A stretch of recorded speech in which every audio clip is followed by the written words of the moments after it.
Hello and welcome to the All About Pigeons podcast. We have a very special episode for you today, so stick around. Today we have with us Rick Schoening. Rick has earned a Bachelor of Science in Wildlife Biology from the University of Montana. He spent 28 years as a Montana game warden. He joined the NBRC in 1968 and got his first pigeon at about 5 years of age. Rick has been the regional director on and off for many years. He is a Hall of Fame member, Master Flier Award winner, and just recently became a Lifetime Achievement Award member, which is double Master Flier points. Rick has judged the World Cup in 2005, and we're going to talk about roller pigeons and judging the World Cup and all the experiences he's had. So thanks for coming on, Rick. You bet, Philip. And just clarification, my last name is Schoening, like raining. Thank you. I apologize about that. No, it's all right. I've grown up with it. How do you even become a judge to judge the World Cup? Well, when I went to England in 1987, I made a pen pal back in the day before social media. They had pen pals, right? And John Huntington read one of my articles I wrote in the American Pigeon Journal and thought I was full of it. So he wrote me a letter and basically told me that, And so anyway, over a couple of years, we become really good pen pals. And he invited me to come to England and show me what real roller pigeons are. And so I did that finally. My wife says, why don't you just go? I grabbed a video camera, old VHS, the one the size of a suitcase, and carried it on my shoulder and did all that. So when I got back, Monty Nebo called me. Monty Nebo was the regional director of, if you will, of the Northwest International Competition. It was really the largest roller fly in the country at the time in North America. Southern California had theirs, but the Pacific Northwest International was probably the most prestigious fly at the time. And so in 1987 or 88, I believe it was, 88, Monty asked me to come and judge it because I just had been over in England. I had never done any judging. And so I showed up over there and I brought my binoculars with me, right? So you're talking a guy in his 20s. I got about laughed out of the yard when I brought my binoculars out. I knew the rules. I read the rules. And in those days, you had to have a half turn or better to even score any points. So you flew 20 birds and you had to have at least 10 break to even score a point. So needless to say, most guys ended up with a 0. But anyway, so I just knew the rules. I knew what a good roller pigeon was, especially after going to England and watching Bill Barrett and Bob Brown point out pigeons to me and George Mason. I had the confidence. I knew what a really good pigeon was. And so that's what I was looking for in the competition. I just sucked it up and took the criticism about the binoculars. But I think I did a pretty good job for everybody. But Monty Nebo was the guy that hit me up. Good old Monty. And for you folks that have never had the opportunity, the pleasure to meet Monty Nebo, you really missed out. Unfortunately, he was killed in a drunk driving incident in 2000, shortly after he had won the World Cup, along with World Cup judge Heine Weicker. Were on the way to the airport. It was a horrible deal. We lost a real master there. But anyway, that's how I got started, Philip. Here you go. After that, I was asked to judge a couple other regions once the NBRC got going. The National Birmingham Roller Club started doing a national fly. The World Cup, I think the World Cup started in 91 was the first year. And so anyway, I ended up judging, I got asked to judge a huge region, Oklahoma, Kansas, Missouri, Illinois, Indiana, Michigan. I mean, my gosh, it was huge. I think it took a couple of weeks just driving around to go do that. I gained a lot of experience there and a lot of windshield time with Farrell Bussing. Joe Bell carried me around as well. It was really good experience for me to see pigeons in that part of the country and judge them. But I've always been a real fanatic for quality of roll as opposed to turn scoring. If the pigeons aren't rolling properly, I'm not really impressed with them. But there is a minimum standard that the judge sets in his mind. That would be a minimum quality point, barely minimum. But I like a fast pigeon and quality pigeon. And so my eyes always go to those fast quality pigeons. And I have to really discipline myself to actually count the number of birds rolling. So that's one of the difficult things of judging. So when you were doing all that traveling just here in the States, You're traveling with other judges? No, I was the judge. Oh, okay. And so it's like, well, here you go. But one of the things, as a game warden, I mean, you're enforcing rules and regulations, right? I understand the fact that you need to understand the rules and regulations that you are enforcing. And so I studied the rules of the competition very well, and I knew them. I adhered to them. I didn't have any hidden agendas, if you will. I wasn't picking white pigeons over dark chicks or whatever. I mean, I followed the rules, and I had very good eyesight at the time. I did anyway. And so anyway, it's just, you learn by doing, Philip. In those days, we scored the pigeons on a break. We allowed for a half-second time. Instead of an instant break, there was a half-second rule, they called it. So the birds, and today it's called a waterfall. Okay, yeah. In those days, you were allowed to score that. That's how I got going. I think I judged down in Utah, Idaho a few times. So in 1989, so the Northwest International Roller Fly was the paramount. And so in 1989, Monty allowed me to fly in Montana. And we had a big fly. We included Utah, Boise, Idaho, Montana, and Spokane, Washington, as well as Portland, Seattle, and Vancouver, British Columbia. And I ended up taking second place. I won second place in 1989. So I was hooked, man, on this whole competition stuff. The following year, I coordinated and brought in some Englishmen to do it. George Mason and Graham Dexter came and judged that fly in 1990, and it was quite a deal. And so it was after that fly, a couple guys got together and they ended up forming the World Cup. That's how that started. But I was involved in that right from the get-go.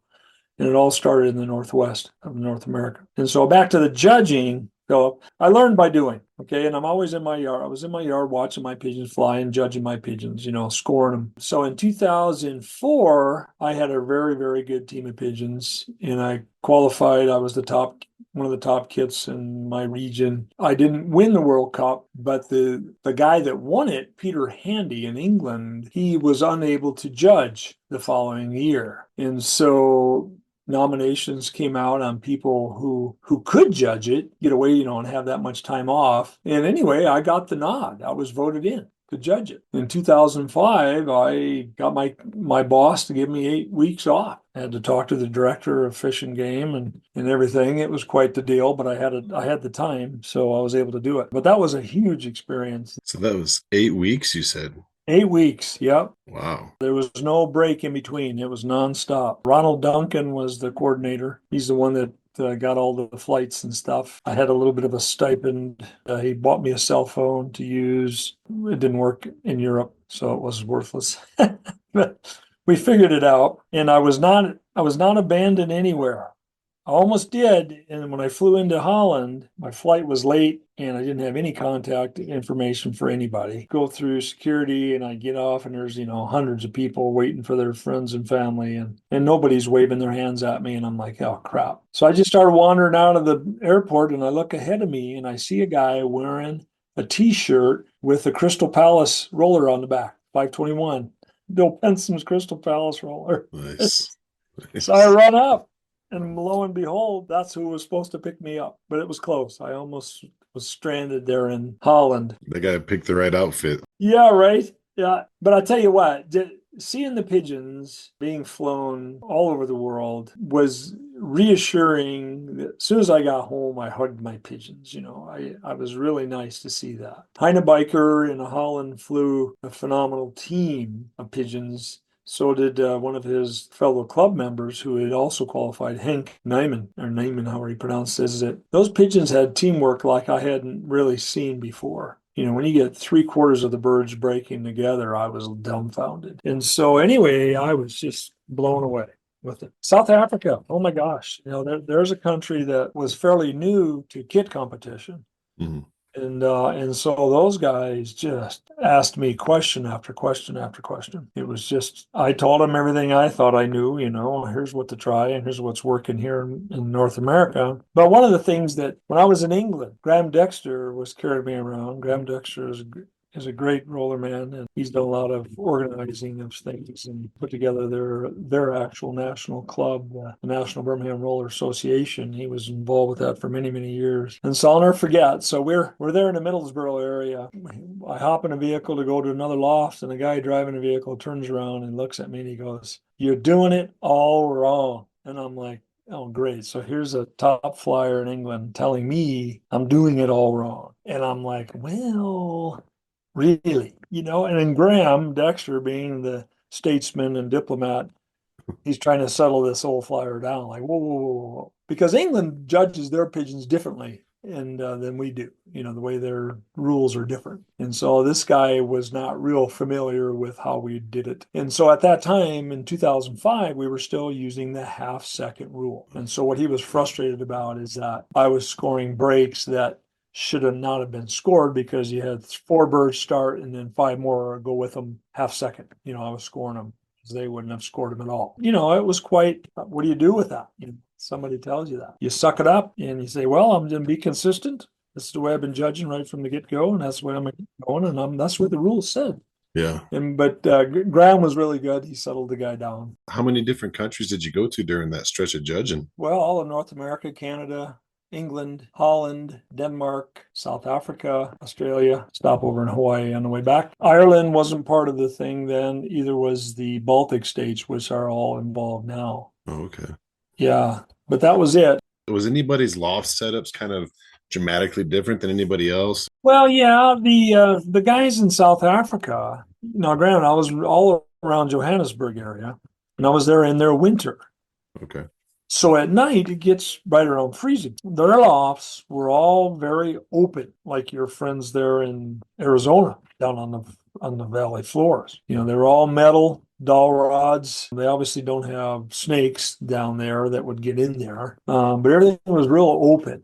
I was really surprised. They're beautiful lofts, they all had sliding doors and stuff. And some of the guys even had their own loft managers that scraped every day for them. But as far as the most of the lofts in England have that real similar, especially in the Middlesbrough area, where they have one building and then you walk, there's a big main door, and then there's a common area where they will feed the pigeons after they fly. And then they have their kit boxes up against the wall, and they just open a section and the birds, they tap on the floor and they fly into their perch, that type of thing. And that's real common in England. But in Denmark and Holland, they were all a little different. But the guys in England all had real similar, especially in the Middlesbrough area. There's probably a lot of guys in England had landing towers for the birds because they live in those little row house areas where there's not much of a backyard. They call it a back garden. So it's all brick and concrete. If the bird screws up and rolls coming into land, he's dead. Oh, right. He's going to hit a solid object. And so it was interesting to see the landing towers there. I've never used them. Monty Nebo had them over up at his loft there in British Columbia. He swore by them. But a funny story, when I got to South Africa, the previous judge that I had followed had some problems in South Africa. They weren't happy with him. And so I was kind of instructed by the executive committee to really be a diplomat. So I get to one house to stay there, and that's the nice thing about it. Almost 95% of the places I went to, Philip, they put me up in their house. So you meet the family, you eat their food. It's the way to travel. My gosh. So I get to the one guy's place, and we're doing what they in South Africa. So a barbecue there is called a braai, a B-R-I-E, braai. And so we're having a braai out there eating eating wild antelope, and whatever else the guys killed. And this one fellow had a really beautiful blonde wife. And he came up to me and he says, and he'd tell me about the guy that was there before me, and he wasn't real happy with the guy. And he says, yeah, I told him, he says, I want you to sleep with my wife. And the guy goes, well, why is that? Because I want to beat the living hell out of you. He says. I'm like, okay, all right. So this is you're all by yourself, man. You're on a foreign country, you're on the other end of the equator, Right. So you just have to be a straight shooter. And I survived very well. But I'll never forget that. I was like, oh my gosh. Okay, that previous fella had some trouble. So, but that's part of judging. Like right now, I'm a judge. I'm a justice of the peace. I put people in jail. I sentence them. But you got to know the law. You got to follow the law. That's what I've been pretty good at throughout my whole life, is interpreting the rules and laws and stuff. And so being able to explain it, like as a game warden, my gosh, talking about complicated regulations, go fishing in Montana. The book's about half-inch thick. So, I mean, I got a knack for it, I guess, Phil. Yeah. And so I survived very well. But I'll tell you what, after judging that World Cup, I think I did a couple more other big events. But then I'd rather not judge anymore. I like to go into competitions and I like to watch those teams and pick out the phenomenal pigeons that are ripping in there. Not so much counting, well, that was an 11 bird break or whatever. I want to say, oh, look at that blue bar. Oh. That's what does it for me. So I haven't really been a big advocate of wanting to go judge anymore. I find it interesting. Some of these guys that I have in my yard that are judging, they can count, they can look up and say, yeah, you got 19 pigeons up there. They can spot immediately. I can't do that. I got to count in groups of threes or fours at the most. If they're moving around, I'm like, oh crap. Okay, and those some guys can do it. I don't have that ability. The judging, it's a job. That's one thing I noticed. I remember when I judged the World Cup. I'm not a real fan of flying. At least I wasn't. But there's no question you had to get on the plane. And so I finally got over the fear of flying. It's like getting on the bus. And then when I get to a loft, meet the guy, put up your team. It was a job. It wasn't really fun, if you will. It wasn't a visit. It was a job. Right. And so when a judge comes to your loft, he's got a job to do. You, as the competitor, need to understand that and appreciate the fact that he's given up family time with his birds to go and judge you. That's right. It's a huge commitment, and we are indebted big time to these guys willing to do that. It's important that the people that you do select as a judge has some experience in good pigeons, like the way the World Cup is, if you win it, and a guy can win it out of the just luck out, have the perfect weather, have the perfect day, and he could win it. That's right. Yeah. Maybe he hasn't won much before, but he may not be the best judge, and so we've had some issues, especially in the World Cup, where not the best people are around judging.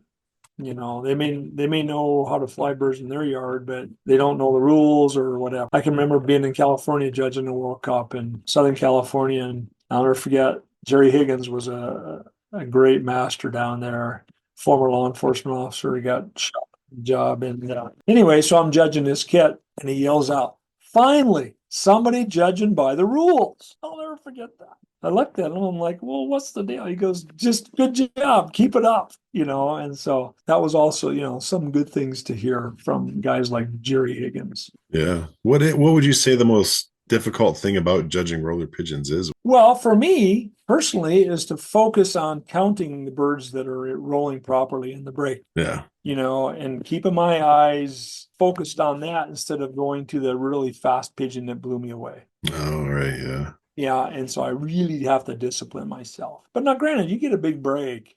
A guy's got 20 pigeons up there, and you get a massive break. You're not going to be able to count 15 pigeons. But what you can do is count how many are left. There you go. Yeah. There's 5 birds left, or if they are farting around, you can call it a 15-bird break. But realistically, you weren't able to count 15 pigeons rolling properly to your standard, dropping the adequate depth. So it's so subjective. Like we had a guy just judged World Cup this last time, good friend of mine, Brian Krog. Everybody was giving him hell. I said, boy, them Canadians can't count past 9. Because he wasn't awarding many big breaks. But Brian's real analytical, and he's like, I want to be able to see them pigeons start the roll and finish the roll and make sure they come out properly. He really was analytical about it. And so much that, people were joking about, yeah, those Canadians can't count past 9. But when he did finally see a couple top teams, by golly, he did count past 9. But when I was in Carolinas at Clay Hoyle, who's a Lifetime Achievement Award winner, a great flyer, after I judged his team, he looked at me and he says, well, you judge pigeons just like Monty Nebo. And that to me was a huge compliment, because Monty Nebo was the guy that got me started judging. That's one of the difficult things, Philip, is that you got to just judge your gut instinct, what you see in that break. There's enough pigeons doing it properly, and they're doing it. There's no wing changing. There's nobody faking it, falling through the. Because a lot of times they go through the motions, they're kit mates, and maybe only half of them are actually rolling properly. It's a tough call, but you got to stick with it, and you got to be consistent in how you call things. You can't get swayed by big names. Like some judges will get swayed by big names. It's terrible, but they just do. They're like, oh my gosh, I'm judging so and so. He's won the World, Cup 3 times or whatever. Or he's a Right, yeah. Hall of Fame member. My gosh, I read all his articles and I agree with them. And so you got to get over that as a judge. But we as competitors, like been a regional director many years for the World Cup in my area. I did coordinate the World Cup in 2010, the whole thing.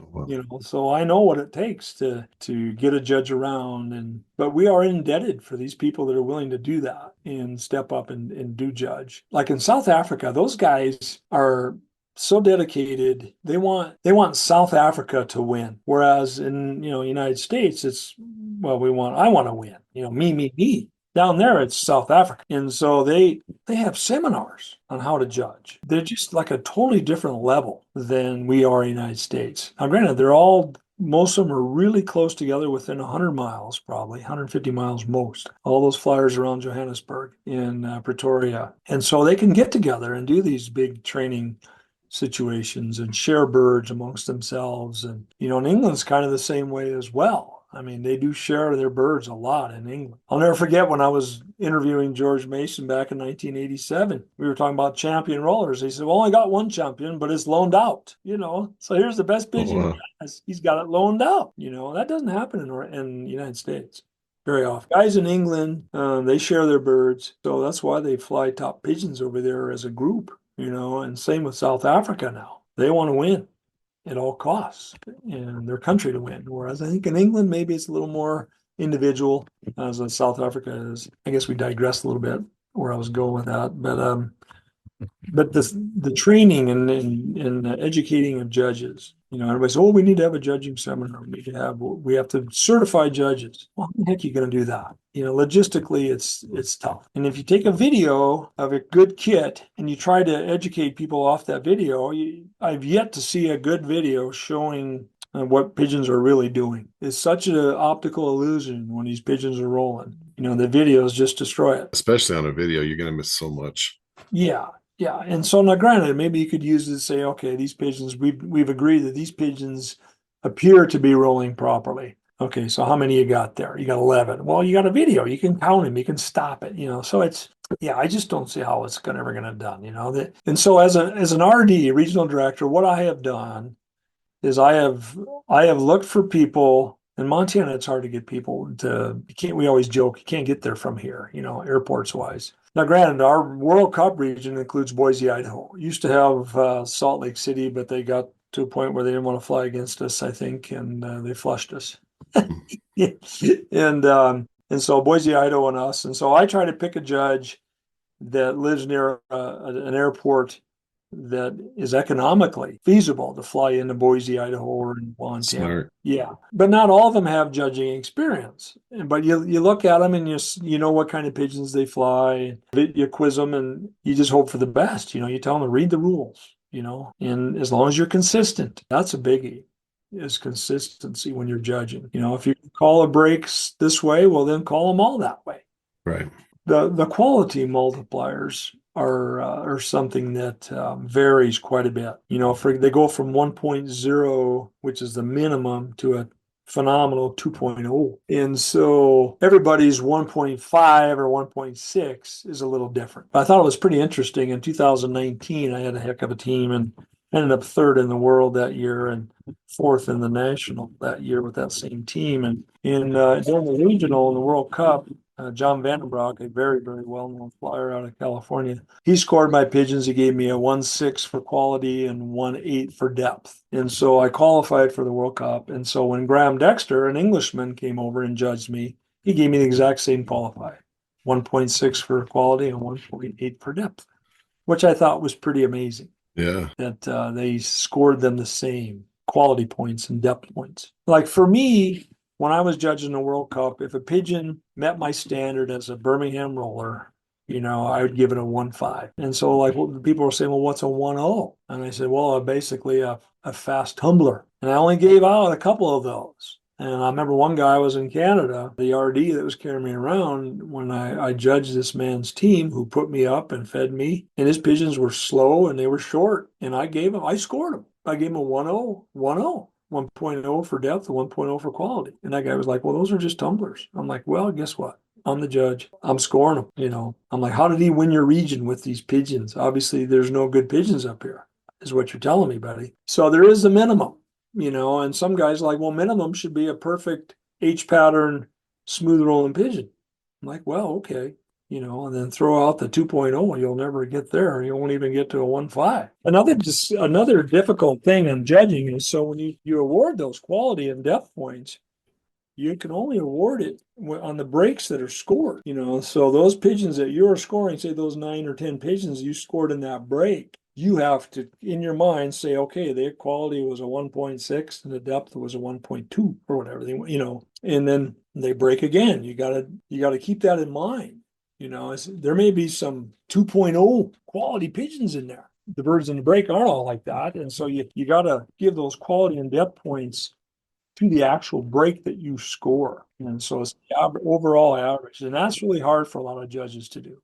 And it only comes from doing it. You learn by doing it. But yeah, anyway, we are indebted to anybody that is willing to step up and judge, and we're willing to let them try. Well, especially in the regional competitions. A lot of regions will actually panel judge, and we've had to do that a few times here in Montana. And the panel judging works because everybody learns how tough it is to judge, you know, and you throw out the high score and the low score and you average them, you know, It's not a bad way of doing it right there, though. no, it's not. But you know, a lot of the whole part of the competition, like in Montana, we compete twice a year. You know, the World Cup and then the national. And so here's our only opportunity to bring in people from out of the area. So we want to bring a judge in just to meet them and show them our setup and let them see Montana, take them fishing, whatever, you know, or duck hunting. Like we did one year. He wanted a greenhead really bad, so we got him a greenhead. So that's a big part of the competition is to bring another flyer in from another part of the country to show him what you guys have here, you know.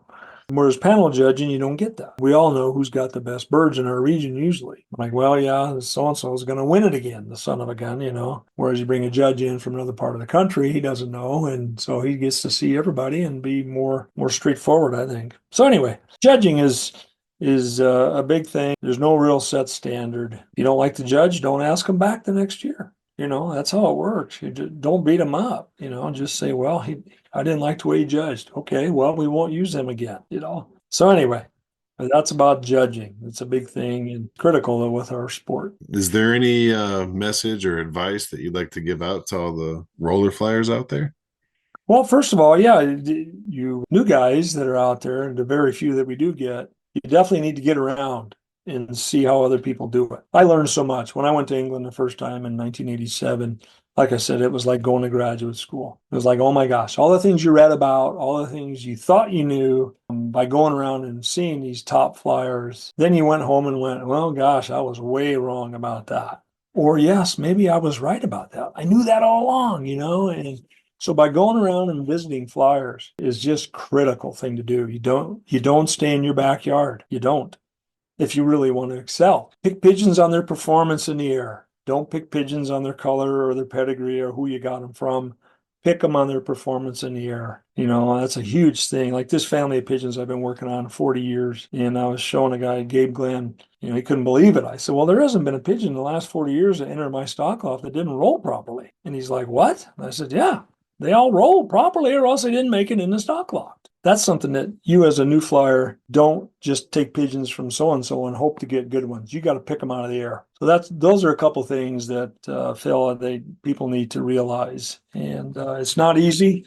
George Mason made a comment. It takes 2 lifetimes to learn this hobby. I agree with him. You know, I've been doing it. I'm 67, and I've had roller pigeons since I was 9 years old.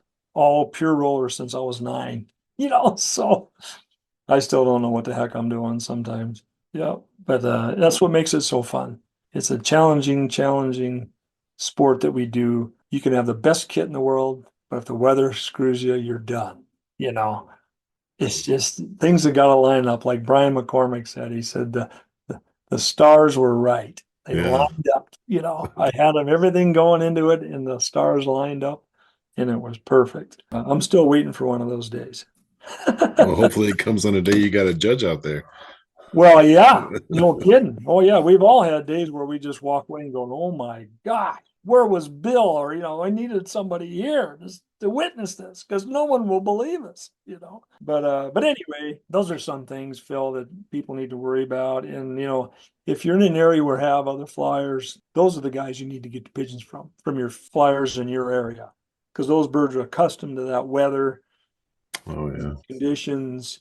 It makes a difference. So, but it's just, man, it's such a fascinating sport. That's all I it can say. is. Hobby, and it really is. We're not breeding for feather length, head shape. We're breeding for this innate motor to spin in the proper body to give them that ability to get the most out of that motor in their head. And by seeing it by at other places and watch how other guys fly their birds, that's how the new guys are going to learn. And other than that, there's not much else I can tell you. But get involved. Don't be afraid to reach out to big names that are competitive. Most guys like to mentor people, share their birds. I think it's something you need to do. Don't be afraid to reach out. All good advice, and it's simple enough to follow too. Very practical.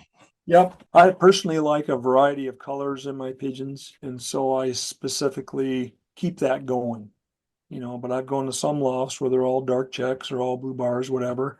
Like Monty Nebel, he wanted his pigeons to look like birds underneath the bridges. So everybody's got their personal likes and dislikes. I think a guy needs variety in your family, variety of colors. It's something to keep in mind. Like George Mason told me way back, he said he always breeds a blue to a red. Don't ask me why. I always do.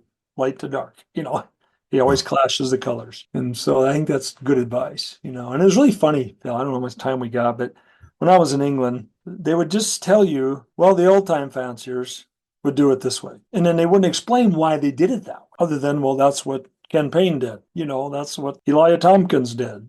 That's just what you do. The old time fanciers did this. And I thought it was interesting, as a biologist training, and I always wanted, well, wait a minute, why? Why did the birds do that? Why? No, that's just what you did. The old time fanciers did it this way. If you got a mentor that does it a certain way, if you want to win, do what he says. Don't question maybe why he does it. You may not get the answer you're looking for. That's good, especially a mentor. Especially in Oh yeah, the yeah, competitive side of things. Having a mentor would be tremendously helpful for new yeah. See, flyers. and that was I never had one, and so it was all having to learn on my own, reading, and so I was always questioning, am I doing it right? And then when I did that trip to England, it was like, oh my gosh, I was on a lot of areas, and in a lot of areas I wasn't.